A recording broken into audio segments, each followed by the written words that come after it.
for a little bit?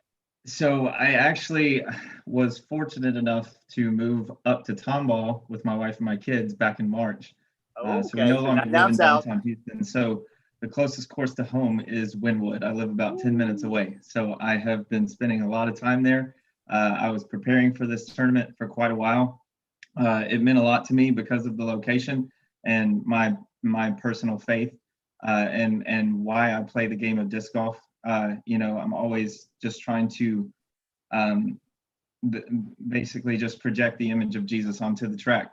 Not without being really pushy about it, but I just want everybody to know that, like, if you ever want to come talk to me, I'm available. And I just play this game for His glory instead of my own.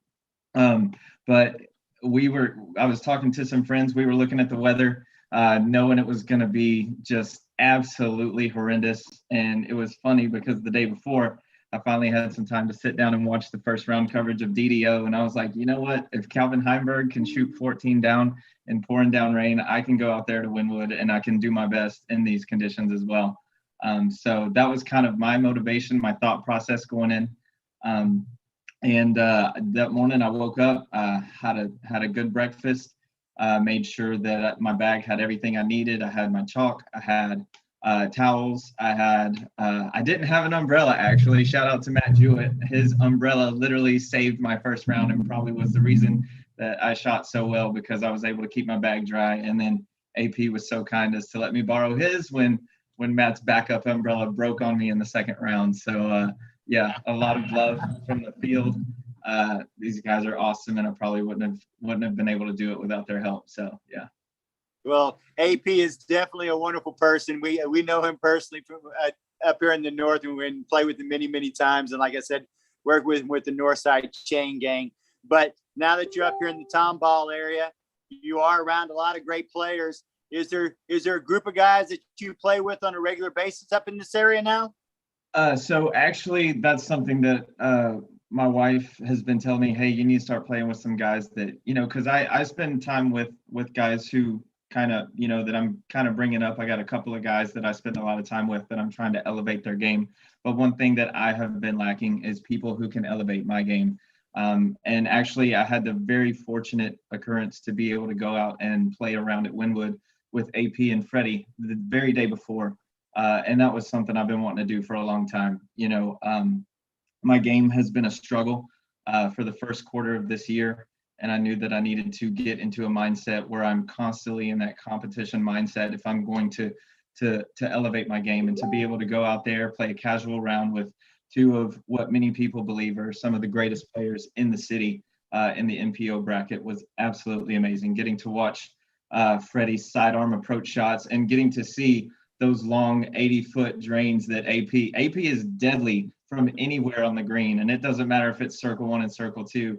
And I literally, the shot that Meredith was talking about on hole 2, where he had a early drive, but then sank like an 80-footer for a magnificent 2. He literally did that the day before on the same hole from probably the exact same spot on hole 2 as well. So I even made the comment when he did it, I got to see it 2 days in a row. So it was an amazing shot, and it was great to play with him casually and in a competition mode. So.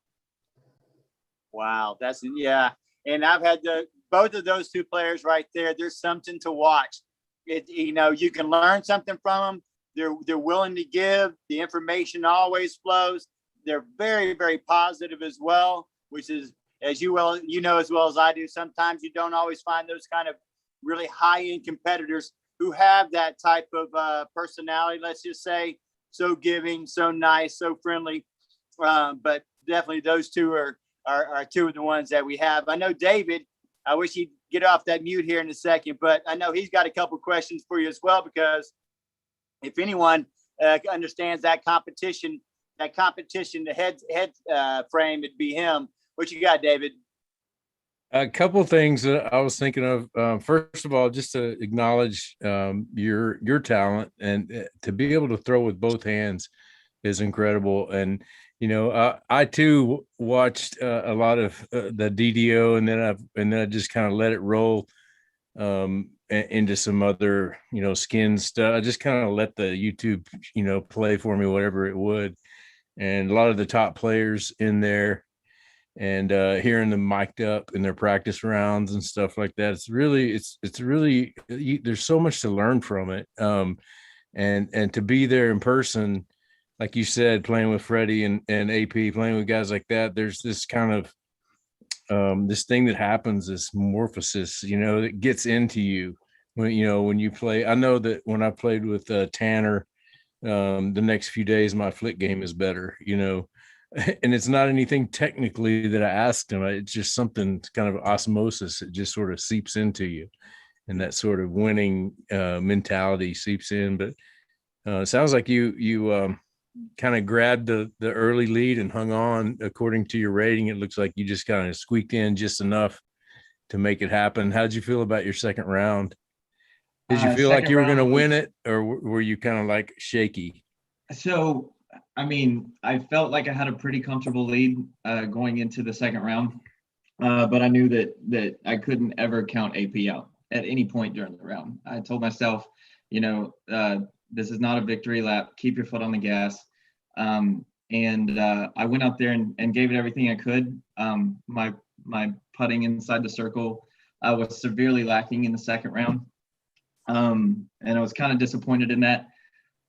And it even got to a place where AP was and I were within one stroke of each other. And then, whatever happened, and I was able to bring it home, which felt really good. I kind of had expectations of going into the day like I'm gonna give it my best, and I think I was believing for a good result, but I knew that the difference between the first round and the second round was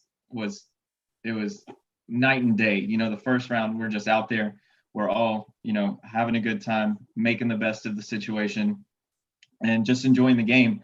And then the second round, that was kind of one of the first times that I really, even though it was a field of 5 people, I had, like you said, some pretty respectable players in that field.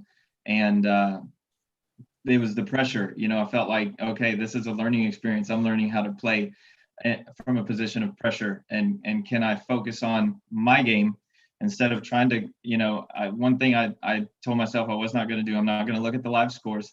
I'm not going to keep count of the stroke difference between me and all the players on the card. I'm just going to get out here. I'm going to play the course. I'm going to go through my routine. I'm going to respect every shot, and I'm going to do everything I can to put down the best round that I can. And in the end, it was enough to secure a good lead to come in with a 4-stroke lead at the end of the round. So. Well, you have to take consolation in what you won this weekend, because while it may be a short field, you were the lowest rated player, and I'm not much into ratings. So this is exactly why right here. This is exactly why I don't like that tiered thing about people coming in and, let's only let these people sign up first because they're rated this, and then it can trickle down to these guys. I'm not for that. I think that if you're good enough to win, you can beat anybody on any day. And you were the lowest rated player by far. I think 18 was your closest. You think you're like 960 and 978 was the next one. And everybody else was 985, 990. So that field that you were playing in, while short, was stacked. And we all know the type of players. Charles Moore, for God's sakes. We've been watching that kid for the last 3 years just explode. His arm, his length that he can get out there, his calmness through the box. You were really playing against some talented players. So to me, that second round and him, he's like, oh God, we got some tough holes coming up. And when you're on those back last 4 or 5 holes, was your mindset just to play consistent? Did you find yourself taking chances? Or did you find that you were just kind of playing off some of the other guys' shots? So real quick, back on that first thing, this new mentality I've kind of given myself is, because lately in the past, I've been really upset because I've been putting down ratings that were lower than my actual player rating. But then I just started telling myself, you know what? Player rating doesn't matter on game day. It's all about how you get out there and how you play. As far as the last 5 holes, those last 5 holes at Wynwood can make or break your entire round. You can come through that entire course and shoot a great score. And then you get to 17 through 21 and it can all go away in an instant. For there, I just stuck to my game plan. I kind of played off of other players, but really when I approach the box on 17, I'm playing it for a 3 unless there's a strong tailwind. And then I'm going to try to carry the swamp, but the wind was not right for it. So I just played the exact same play that I did in the first round, took a 3 on it, and just tried to keep it as calm, cool, and collected as I could on 18 and 19 as well.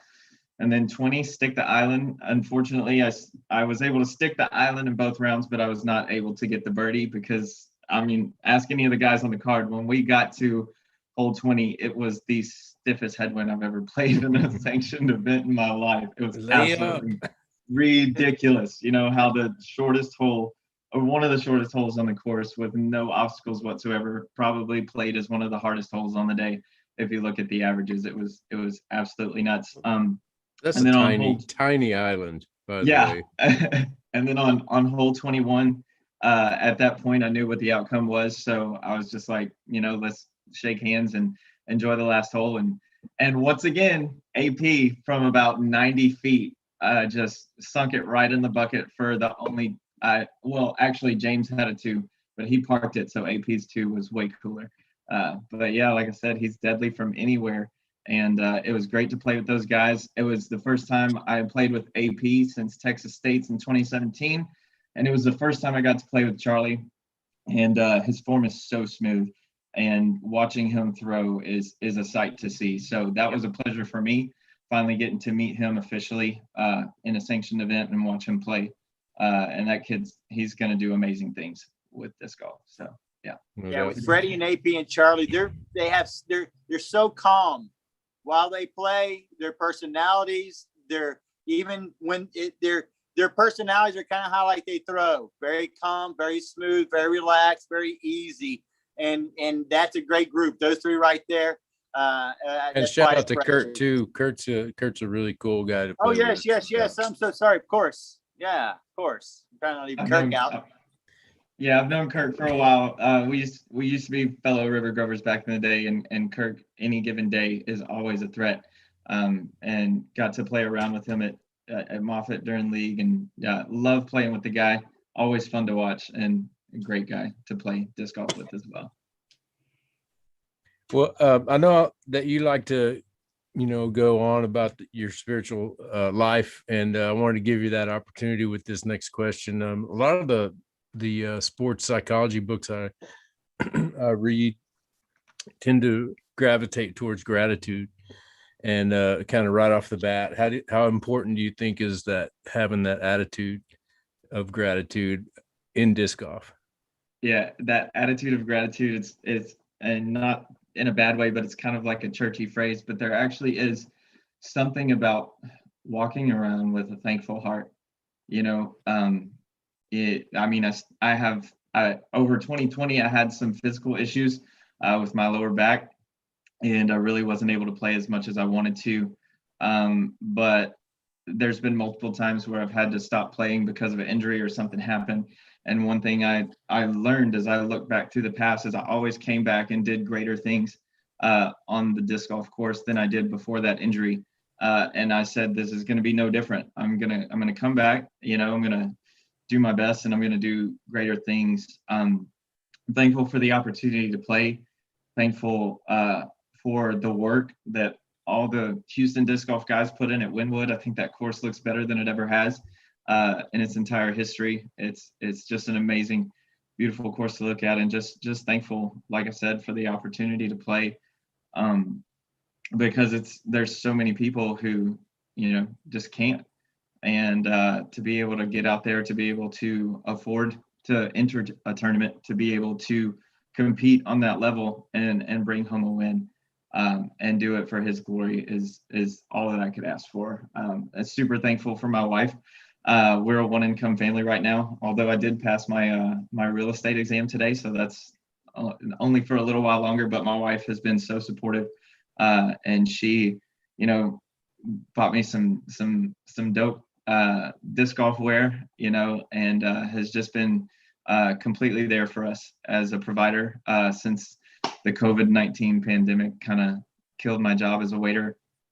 But at that same time, it opened up a door for us to be with the kids more and to just, kind of make a shift into a new season of life. So, but I told myself this year, like, I'm going for it. I've put off disc golf for a lot of reasons in the past, but it's not going to happen anymore. So I'm going to go for it. Hey, Jeremiah, I must say, I love, you gave Jesus the glory. That was the first thing that came out of your mouth. And I heard you, I'm like, oh my gosh, like, of course I forget, but like, and that's right. Like, I love that. I love that about you. I just connected the dots with talking with you earlier about even you putting the scripture on the disc.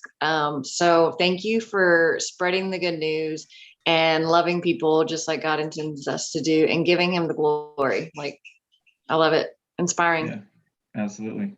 Absolutely. You feel like that would help me win tournaments if I started doing that, maybe? If you started, what specifically? If you started just doing glory. I'm like, okay, glory. I'll just start with glory. I'll give some glory. Will that get me some tournaments? Honestly, just talk to him. Just be real with him. Okay. We don't have to, he doesn't expect us to be John the Baptist or Paul or Peter. He just wants a genuine relationship. And we all start somewhere, as long as you're taking steps toward him, is my opinion, as long as your heart is genuine and you're truly focused on loving him the best you can.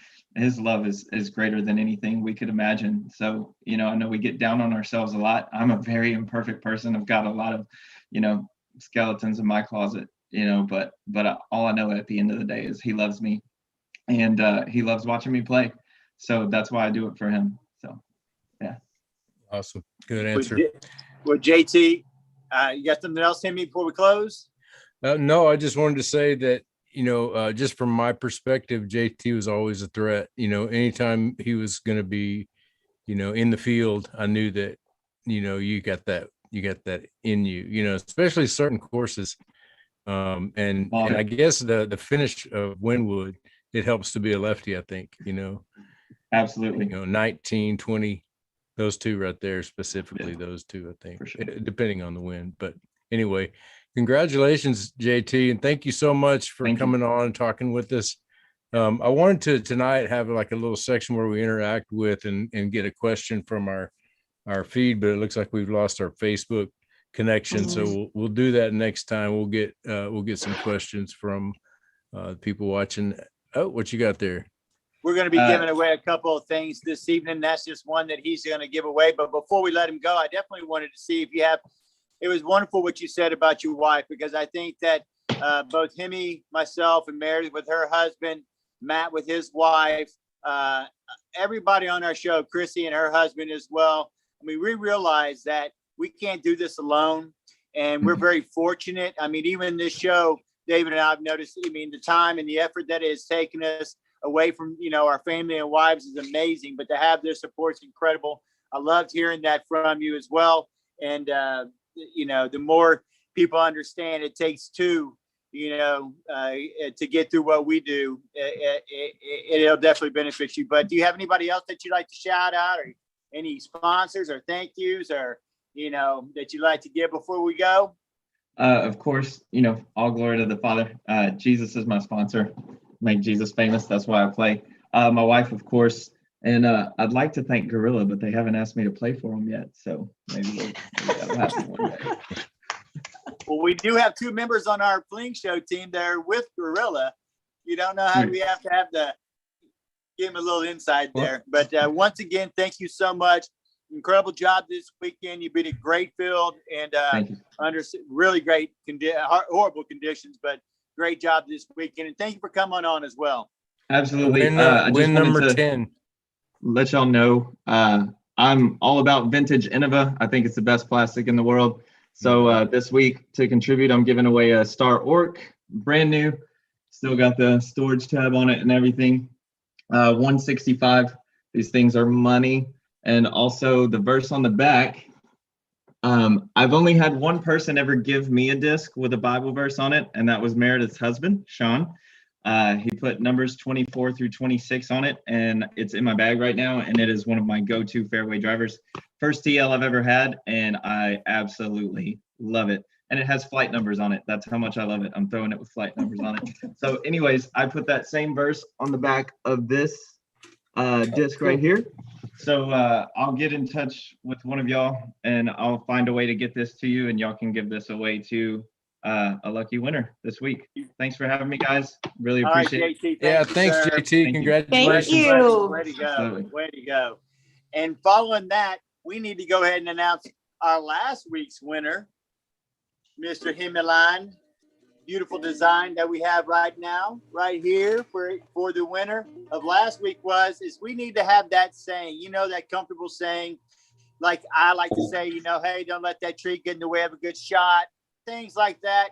Well, last week's winner, I think Hemi and I thought the best thing is what Connell Stillwagon had to say. And that was right before you throw, he always liked to say, do something cool. Do something cool, man. So Connell, we got this for you. I'll make sure you get that when I give it to Matt, but that will be in your hands right there. And we also have another disc that we're going to give away this week. Oh, I love this sunshine one that Hemi did.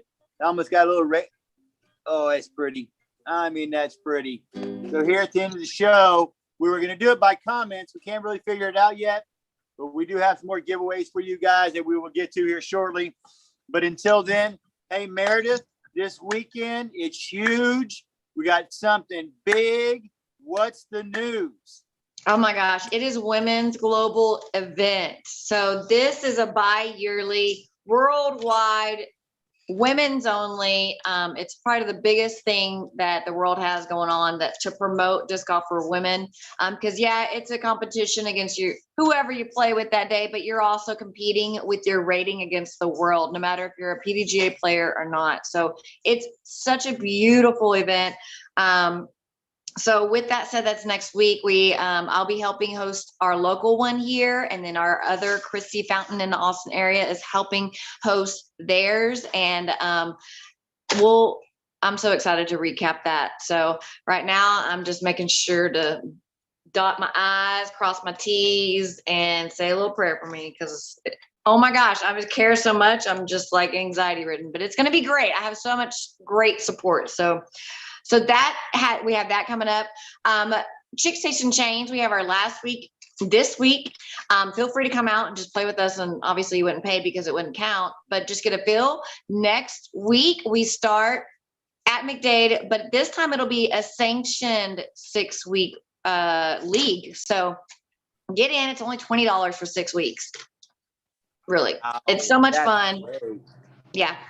We've been averaging like 20 people, 20 ladies. So come on out and experience it. And then also I want to give a shout to Michelle over at Chick Station Chain Central. She's been having such a great turnout on Thursday nights. They go different places. Follow them on Facebook. I believe I've heard, I won't give away the good news, but go follow them on Facebook. If you're Central Houston, it's a great place. They go to Moffett and Bandit. They go to all those little places that are kind of inner loop and near you. And then also shout out to our Southern Birdies on the South Side. They have a clinic coming up in Alvin and working with the city of Alvin. So it's going to be huge. Stay tuned in June and go follow them on Facebook as well. Southern Birdies, they have big things going on. So that's what's going on. Well, I can't wait till this weekend, and we're going to be doing some live coverage. And I know if anything's an indication about what you did to us at that putting and shot clinic that you did at Wynwood a while back, you're going to have me in tears, because I know that the work you put into it and the ladies that put into it is quite impressive. And I can't wait to see you there. And we're going to have some live coverage for you coming up on Saturday. Yeah. Woohoo. Chris put the tear in our eyes. I mean, yeah, he did mention the You put content, the tears in my but- eye. You Dude, did it's it. just, it's not me. It's a community. It's a community. True. Yep. Back to Jesus, right? So, yeah, I'm excited. And then after that, I feel like it's like a week away. We're going to be going to California. There's a good handful of us of Chick Station Chains headed out to California to play women's U.S. Women's Disc Golf Championship. So we've never really had anybody go represent really for us. And so we're actually having a waffle. And if you want to get in on that, you can comment. or send me a DM, and we'll be doing those drawings Saturday after the Women's Global event, but feel free to get into that and I can deliver those goodies. If you need more details, comment or DM me and I will get you connected to, because I've been posting kind of in the comments pictures of what's in there, and then I'm waiting on my Zuka card to show because that's the big prize, thanks to Edge. And yeah, they donated that to Spring Wide Open that the Women's Global event won. So yeah, all right. I think that's all. May is Well, let's huge, get guys. that on our webpage too, so we can get that information out there to them. Whatever you have, let's post that. We'll get that out there to them. Okay. Yep. All right. Now, Hemi, I got a question for you. Okay. You've been on the sidelines these last couple of weeks, and boy, have you been working on that flick game. I've got to see it. I've got to see it live and in person. You're kind of overcoming some injuries. How's the game? How's you feeling? And what are you going to do moving forward? Feels good. I played, let's see, McDade. It got rained out a little bit. I played a few holes at McDade, but I got to throw some backhand. And so like this is the fourth week of forehand. And so I didn't push it too much. I just threw a couple of drives, but it was the first time I've done it in, a month. I guess since Spring Wide Open. So it's been a while since I've thrown a backhand. And it came out pretty good. It felt strong. Parked hole one. McDade, I had a little one guy putting gallery over there. He's like, wow, great shot. I was like, thank you. So it was like, that was my confirmation that, okay, I think I've got this. But let me tell you something. It's kind of, we had this sort of as a theme a couple of weeks ago about the pivot. And I just wanted to say it's, when life gives you these curveballs, sometimes you got to go with it. Don't fight against it, and playing this flick game, this forehand game for 3 weeks has really, it's opened my eyes. And not just, I'm not saying that now I'm this, Jeremy Colling flicker or whatever, I'm still bad. Let me just say that.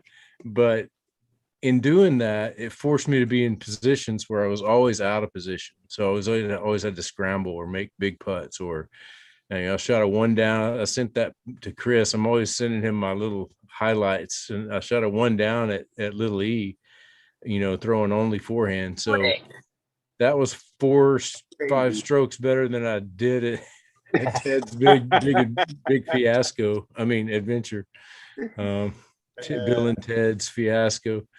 But no, it's been a really great experience, and man, it feels good.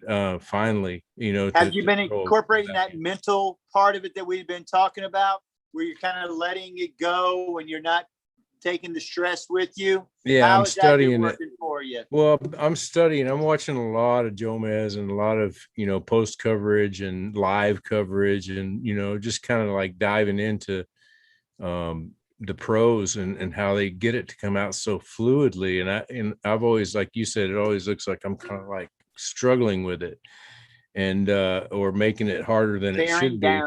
Yeah. So that first drive at McDade, it came out so easy, and I was like, well, what's the big deal? Just throw like Eagle. Just kind of get up there, and it looks like he's throwing a paper plate, and it goes 600 feet. Slow is smooth, smooth as far. Yeah, no doubt. And sometimes you surprise yourself because you're like, I'm going to take some off of this for whatever reason, and it goes further than you can imagine. So it's not, it's not about the muscle, it's about the finesse. And that's kind of something that I've learned over the past 3 weeks. So yeah, I'm looking forward to seeing if I can squeeze into a tournament sometime. But you better get on that keyboard. You better get that keyboard ready. I know. I need a manager. You ain't on there right there. You ain't getting in. I mean, that's incredible. I know. Even watching. Go ahead, Meredith. What were you gonna say? So down south where I'm from in Clute, they have this thing called the Mosquito Festival, and I think there's a 9-hole at that Clute course, but they're going to be adding baskets to make it 18. So it's like the Mosquito Mash or whatever. I think it's in July, but that sounds good. I'm saying the registration's in May, and yeah. Where is Clute? It's down in Angleton, like by the coast. Okay. Like Freeport, Surfside. Yeah. All right, I'll look it up. Sounds About good. 2 feet above sea level. It's not Lots of high. chemical plants. Yeah. Did Hey. you The reason why you don't know where it is. Did you see the We- video on hole 4 that I sent from McDade? Everybody that knows McDade, they're all familiar with that. In fact, my wife told me, she said they released the dam, so that always means it might flood your house here. And so they they released some water at the dam out at Lake Conroe, and I managed to find a break in the weather, and I went out and of course there's hole 4, and it, you know, it was playable. It was like the basket was 2 feet in bounds, you know, on the grass. I could have thrown out, but I wasn't in the mood for losing the disc. By the way, I've lost a lot of discs since I started doing this flick thing. I've lost some good stuff. It's just been, Ooh.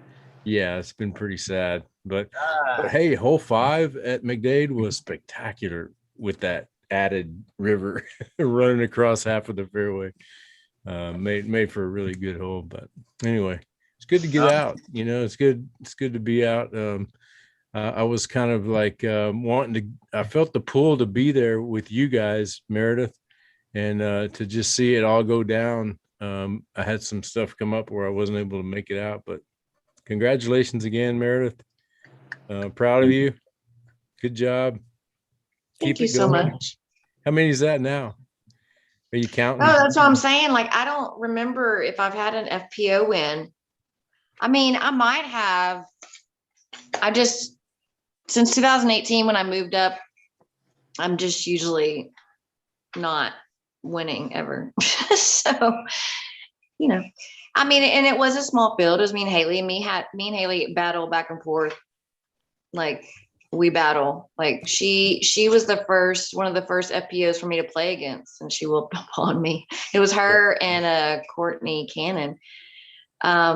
So I've loved the whole experience. I've gotten to get over my geeking out over, you know, big names, if you want to call it, but I've been able to work on my mind game. And one thing I didn't put in my recap was I have a really bad habit of counting scores or looking at scores and then keeping the numbers in my head on where I'm at and all that. And I told myself that I wasn't. And so I didn't, you know, I had a little bit of a cushion going around too, but I was like, Mare, stop. Like, do not count. Go shot for shot, pay attention to your game, or as you say, mind your own game. And so I did just that. And then towards the end, I caught myself, I was giving it up. Like JT mentioned, you know, 17 to 20, like I started just giving it up, swipe, swipe, swipe. And then I'm like, oh, well, what's happening? And I would want to look and I'm like, no, don't do it. And then at one point, cause all the women are together and I was like, is Rachel beating me? Like, what? I want to look. I'm like, don't. And so I was very proud of myself. I didn't look at Good the job. score. And I actually thought Haley got me on that round, but that wasn't the case. But at least I didn't, because me and numbers we don't jive together very well. I think I overthink them and Don't need the stress. No, just I need to look learned. at, like- I definitely learned my lesson. Technology, you don't need it during the round. Unless I it's- did unless even it's try a that. disc. I was like, Haley, I zipped up my phone in there. I was like, I do not have my phone, because she didn't have her phone. I'm like, there's something to that. Like, I don't have my phone. Just slap me if I take it out. But I took it out for some pictures, but for the most part, didn't even like look, because I would be bad about going on Facebook or just passing time, especially because we had holdups. Like at one point, we had like 2 cards to wait for on one of those crazy holes. So I was happy that I didn't even go and scroll and like, so because I'm so easily distracted. So I really think it helped me still stay present. Did you Oh. play with Nikki and Rachel as well? Yeah. Okay. And we had a new girl, JoJo. She's awesome. Like, she played novice. Girl, oh man, she's got game. It's so cool. She's plugging into the Chick Chasing Chains. I hope to see more of her. She's in the Central, so she may go check out the Chick Chasing Chains Central side. But it was fun to see. Like, she's been playing about a year. It's really cool to see everybody's different style and their approach to the game. And I think that's just, you know, the fun of flight, guys. It's so fun. Yeah. Right on. Well, great. Good luck this weekend. I guess that's this weekend. Mhm.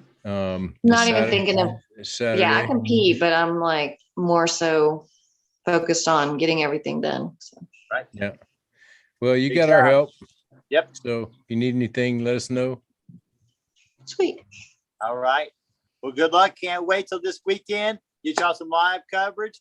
Next weekend, Chrissy's going to be on, have some special guests. So sorry she couldn't be on this weekend. Just some things didn't work out, but we appreciate that. We'll see her next weekend as well. And until then, everybody, Play disc golf. golf. Play disc golf. Go find Throw some joy. something in the air. Mayog. Mind your own game. Mind your- Hey, I heard somebody say that watching the Joe Miz. Somebody said, "Mind your own game." Mind your- Hey, I said that. Peace. Peace. All right, we'll see y'all. So kill your TV and just come outside. We're gonna take you on a beautiful ride. The Fling Show. The Fling Show. The Fling Show. The Fling Show. The Fling Show.